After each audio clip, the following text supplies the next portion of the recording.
Before I take questions, I just want to make a brief statement. I've been longtime friends with Secretary of State Jesse White, more than 35 years.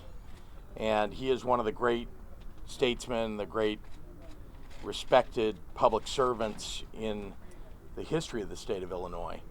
And I think now, as I did then, that he would have made a great United States Senator. On that call, I was not my best self. I can be better, I have been better, and I can do better. And I've tried to live up to the values that my parents have taught me, the values of fighting for equality and inclusion, fighting for civil rights and for social justice. That's why I built a museum that teaches more than 60,000 kids to fight bigotry and hatred and intolerance every year, and why I've helped to create school breakfast for hundreds of thousands of kids across the state of Illinois, particularly in the African American community and communities of color, and why I chose to run the Human Rights Commission and fight for civil rights for those who are discriminated against.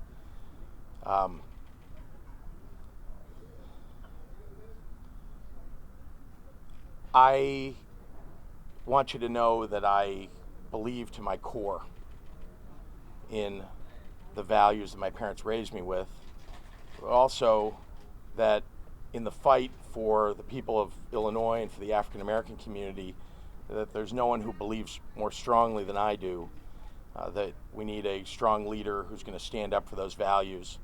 And while I may have had a call that portions of which I regret, and portions of which I should have pushed back on the governor about, and I apologize for those things. I also know that I will be a great fighter for the people of Illinois, for the African American community, and for communities all across this state. I'm happy to take any questions that you may have. Mr. Pritzker, can you tell us what you meant when you said about Jesse White that he was the least offensive African American? And is that not in itself highly demeaning? You know, I have advocated for African American candidates. I've been a supporter of African American candidates my whole life. And like I said, I don't think I was my best self on that call, but I was trying to advocate for someone that I thought was one of the most respected leaders in the state of Illinois. And the way of advocating for him was to say he was least offensive? You know that the governor was a somewhat volatile person. I was trying to navigate that in a conversation in which I was trying to convince him that Secretary of State White would be a great public servant and would represent our state well as a United States Senator. And what did you mean about Emil Jones when you said that you called him crass? Look, I want to be clear. There were words that I used and words that I should have said, in fact, in contrast to what the governor said. And I want you to know that I called President Senator Emil Jones to express that, left him a message this morning that I regret the things that I said, and that I think of him as a respected leader in the state of Illinois, too. Secretary White, what did you think when Mr. Pritzker called you last night? Did you immediately accept his apology, or did you have some sort of, hey, wait a minute, what's going on here? No, I've had the great pleasure of knowing J.B. Pritzker for almost 40 years. I know where his heart is. I know where he is. I know about our relationship, and I was not offended by it. He apologized to me, and that was good enough. You didn't at any moment. There are folks today who are saying that you should not be here today. No, I'm glad to be here. I'm at the right place at the right time with the right people, with a gentleman who's concerned about moving the state of Illinois forward, and I'm glad to have endorsed him. I'm glad to be with him today, and I'm glad to be at MacArthur's where I can get some wonderful liquid and gastronomical appeasement. What did you take that comment to mean, the least offensive? Well, I thought that maybe out of all of the people that were being discussed, that was probably the most acceptable one. Is this What just does how that mean, acceptable? What do you mean by Well, acceptable? let me share this with you. Someone asked me the other day, would I consider running for a higher office? I said, well, there are some offices that I would not take. Number one, didn't want to become the chief of police, wouldn't want to become the mayor, wouldn't want to become the U.S. Senator, the Governor, or the President of the United States. But what do you mean acceptable? You're saying that it's a position that's acceptable. I would not want any of those positions. Mr. Pritzker, how do you feel about this drip, drip, drip that these FBI recordings have become in this campaign? Thank you. Look, it's clear that someone who is supportive of Governor Rauner, who wants him to win re-election, is responsible for leaking illegally these recorded conversations, and it's obvious, I think, that they're working to use the Chicago Tribune as a channel for leaking that. I believe that they should simply release all of the tapes, make sure that people know what all of the conversations are, because the only ones that have been leaked have been, conversations that I had, but we all know that hundreds of people had conversations, and there are hundreds of hours of tapes, I would guess, and so I really think that's what ought to happen now. How many more conversations are there? Like I said, I think hundreds of people spoke with the governor over, I don't know how long a period of time, but the people who did something wrong were held accountable for that. How many conversations did you have? I don't know. When the FBI informs you that you've been on a wiretap, don't they have to tell you how many times, what the occasions were? Apparently not. I mean, we had a brief conversation about it, and apparently not, because I was not informed. There's a CNBC interview in which you seem to indicate that President Obama was a mediocre candidate. You had to choose between two mediocre candidates. Are you saying that back then candidate Obama was not your candidate of choice? No, I think you probably know that in the 2008 election, I supported Hillary Clinton in the primaries, but then I went and supported President Obama in the general election. I supported him in 2012. I was asked by him to run his White House Summit on Early Childhood in 2014. I have a good relationship with him. He's a friend. And so that, this is a relationship that I value deeply, and I think all of us have seen every single day that President Obama was a great president that we would love to have back in office right now. But they're going to play it at this afternoon news conference of the ministers. There is a YouTube in 2012, before his second election, where you do refer to him, as she mentioned, as mediocre. Yeah, I misspoke, and I was trying to be demonstrative of what elections are like. Yeah, but if you'd already shown some interest in wanting to run as or be the treasurer or perhaps the senator after 2008. This is not this was whether or not you were going to vote for a Republican or a Democrat. That seemed to be the question. Right? She was just asking about, as I recall, I think she was asking about election, that there was an election coming up, and what are elections like, and I was trying to be responsive to that. Honestly, I've been a supporter of President Obama's, and I'm proud to have stood with him in many instances. Have these tapes damaged your campaign?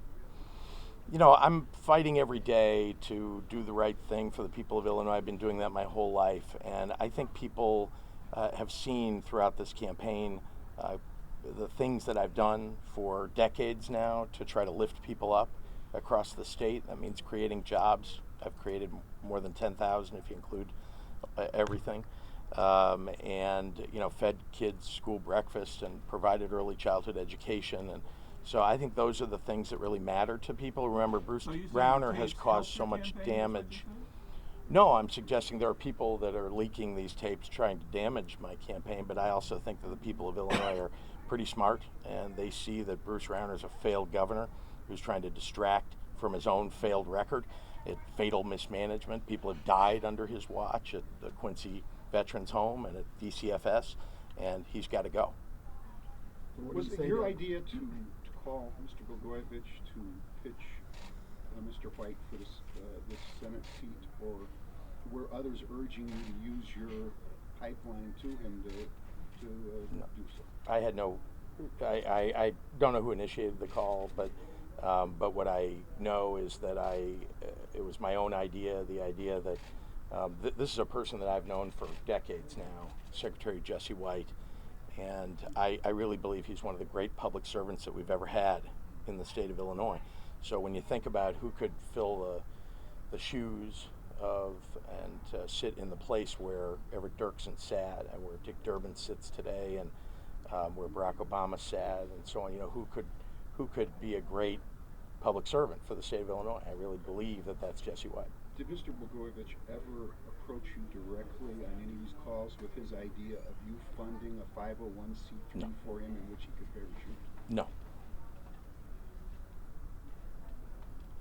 Why did you feel the need to be the advocate for Secretary of State White and to, call Blagojevich and insert yourself in that conversation? To be clear, I'm somebody who has advocated for and been a supporter of many people of color for public office, and believed that I know that Jesse White is somebody who would be widely revered and would represent the state well, and so that was the only impetus for suggesting his name was he is somebody great, and we should have people who are great serving in public office. What do you mean when you say the African American thing? You've said it a couple of times on these recordings. What is meant by the African American thing? I don't recall the specific reason that I said that, but certainly, I'm somebody who believes that we've got to improve in the number of people who get elected to public office, making sure that, from the African American community, and so it needs to always be on our mind. How do we promote women for public office? How do we promote African Americans for public office, Latinos for public office?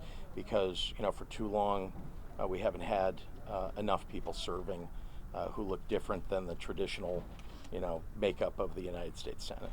Speaking broadly, JB, are these recordings embarrassing to you? Not this one, just this one, but the previous one. Wheeling and dealing, horse trading over really African Americans, although they're pawns on a chessboard. Is that embarrassing? Look, I regret the conversations in many ways, the words that I used and the things that I didn't say on that call that I would have preferred to have said. And so, sure, I think that I can do better, and I have during the course of my life, and I've tried really hard to keep my parents' values in mind every day. And I think that hopefully is demonstrated to people across Illinois that I do keep that in my mind, and I'm trying hard and working for years and years to do things that fill those values, And so I'm not perfect, and I clearly, made a mistake that day, and I clearly wasn't my best self. What would you have said? You said that's what you should have said something different. What should you have said? I think I just could have done a lot better. What I wanted to do was to advocate for somebody that I believe in, and that was Secretary Jesse White. And I just, I didn't do it the right way, and I didn't stand up against some of the things that the governor said on that call. And I have been better than that in my life and in the years since then too, to speak out when I see things like that or hear things like that. And I didn't do it that day, and I really regret that. Some are wondering why you even spoke to him at all at that point. He was arrested 3 weeks later. I know you've said to me earlier, who knew? Really, a lot of people knew.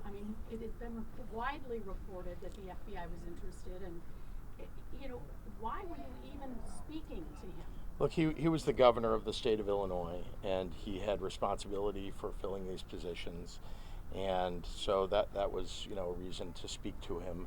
Like I said, I believe strongly that there's a lot of good that can be done if good people serve in public office, and those were what those conversations were about. How often were you talking to Blagojevich? I know you said you can't remember exactly how many calls that you were on, but were you talking daily at that point?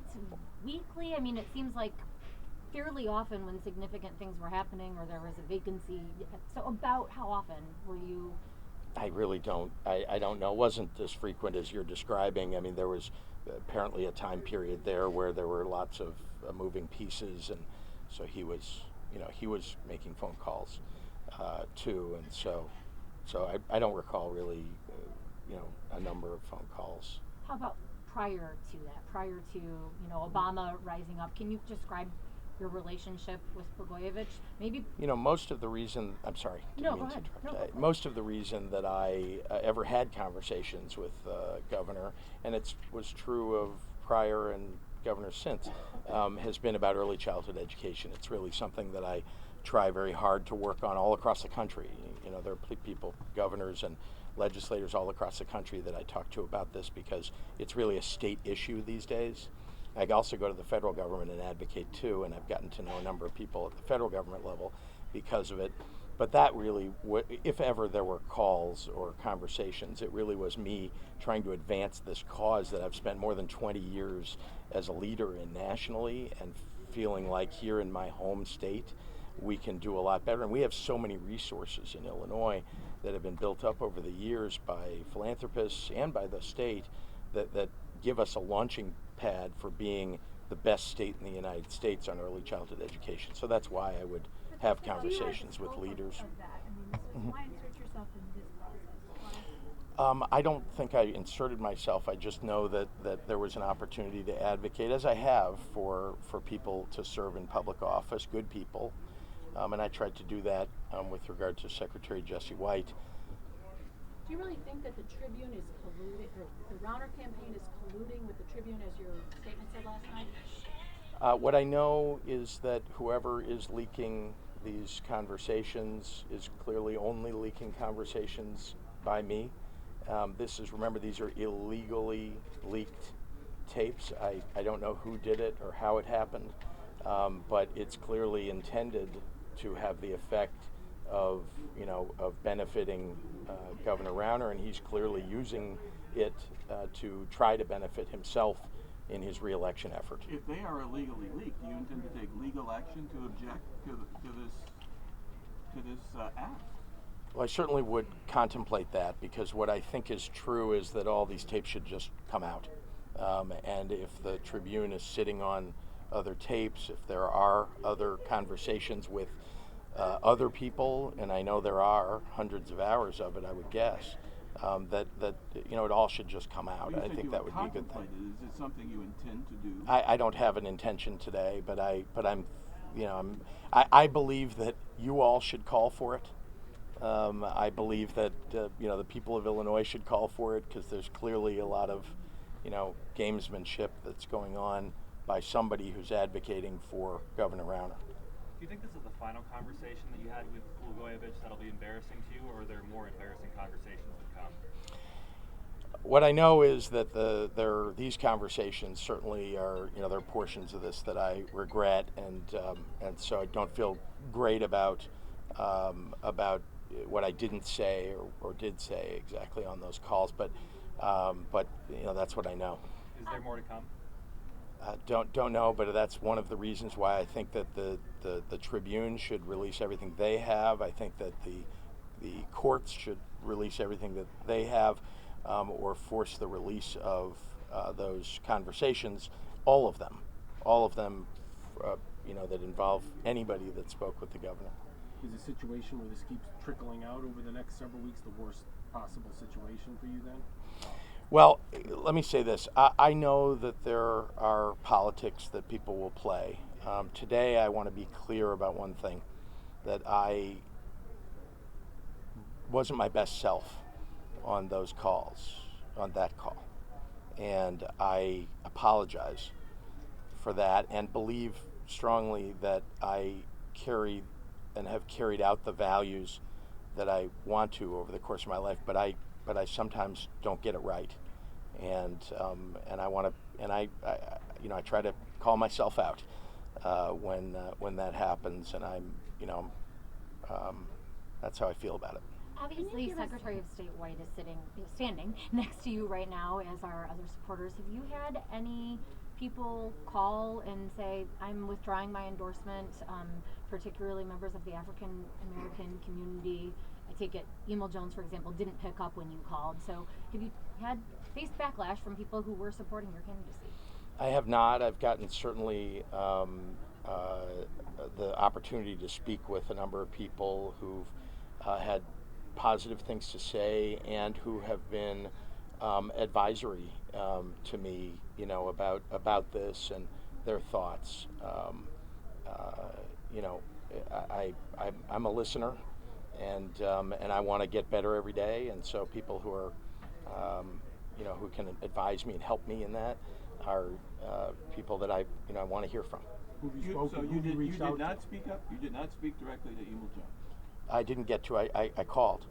I Who called have you spoken and to left a message. among your supporters who expressed concern Oh. about this? It's not so much a concern. I mean, I think people have called. Everybody here. Yeah, Spoke right, to yeah. everybody here. I mean, but I want to characterize. I mean, I think they were conversations in which, again, we talked through what happened and how I could be better and do better, and my own feeling that I'm a better person than what's Does anyone displayed. want to tell us how he could have been better? You or anyone? Well, You need to step to the mic. Step to the right. Step to the mics. And say your name, please. well, I'm biased. I thought he was very smart to push Jesse White. Right. I think Jesse White is the greatest candidate in the whole world. He Right, should be right. president of the United States, president of the universe, president of everything. Right. I think he was very smart. I think if I was talking to the governor, I would have suggested that he use Jesse White also. And as far as Jesse White can appeal to everyone across the state, and he wouldn't be offensive to anyone across the state, no right. matter who they are. And I think he gave some good advice as far as supporting Jesse White. I don't know why that's a crime, because he suggested and tried to push and lobby for Jesse White, even though Jesse White didn't even know he was lobbying for him. I think it's a great thing. I think it's very commendable that he did that. And yeah, he had a personal conversation with a governor who he knew about some people that he knew personally, and he just said what he felt personally. It wasn't a public conversation. It wasn't talking about the whole African American community. It was about some individuals. And personally, I think I'm a little perturbed that people are trying to play on the African American community's right. emotions and trying to spin this thing like we stupid, like somebody's trying to talk about us. Well, Alderman, was it commendable that he called the former president of the state Senate crass? Was that commendable? People have their own personal opinions, and you can look up crass. There's a couple of words that describes it. It has a couple of adverbs and adjectives None of them are in there. positive. Well, some of them can say that you can be a little rough around the edges, or at the same time, you talking about somebody running for senator in the state of Illinois to be electable. You have to be cautious about who you appoint to that spot, because you want them to be able to be re-elected. So do you think And so he you was just that? got, so I think he was real.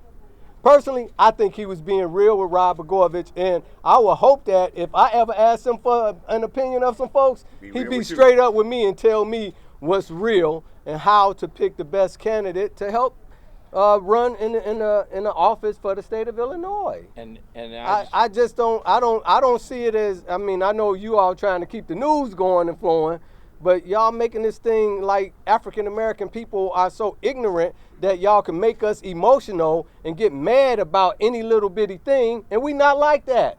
I mean, we can read through the lines. Everybody who I know who heard that conversation say, "Oh, that wasn't that bad," But you all are the ones tripping, trying to spin it around. That's my opinion. Everybody have their opinion, but I'm gonna tell you, him pushing Jesse White is a great thing, and I would have did the same thing. And I tell you what, I probably would have said a whole bunch of other things trying to convince people not to go with those people and go with Jesse White. So that's my can I opinion. just say that I want to be clear, because I am. I do, I regret some of the things that I didn't say and some of the things that I did, but my heart is in the right place. That I have tried really hard through the course of my life to do the right things for the African American community and for communities across the state of Illinois, and I'm going to continue to do that. I'm going to fight hard. I'm going to be a good governor on behalf of the communities, that need me most, and where I can be of help. And I've tried to do that, particularly in the African American community. That's why I so strongly feel like I didn't live up to my best self in that Are conversation. there people of color on your boards? How many of the 10,000 jobs you created would you be, and perhaps you can't just off the top of your head, but how many of those 10,000 jobs are people of color? Many. I mean, I think roughly 30% or more of our employees are people of color. And we've tried hard to make sure that we're better every day. Doing what we need to And do. on your boards as well? Well, we don't. We're private companies, so we don't have public boards, as you know. But look, I'm like I said, I'm fighting every day to try to get better, be better, and do better. And I think I've tried to demonstrate over the course of my life. I have demonstrated that I'm about lifting up communities, and particularly those that need someone to stand with them and partner with them and make things better. And I know that many of the people that are standing behind me know of the work that I do and have done. And again, I think the conversation, and I want to be clear about it, this is regrettable, this conversation. It was really something that I not proud of the fact that I didn't stand up to the governor when he said some of the things that he said, and that was 9 years ago, and I've been better every day since, and trying to get better and do better. But that's how I feel. So thank you, everybody. Thank you. Thank you. Thank you, Jesse. Thank you. Thanks to all of you. Thank you. The best, sir. Thank you. Thank you. President and everything. Everything. Good, man. Still here.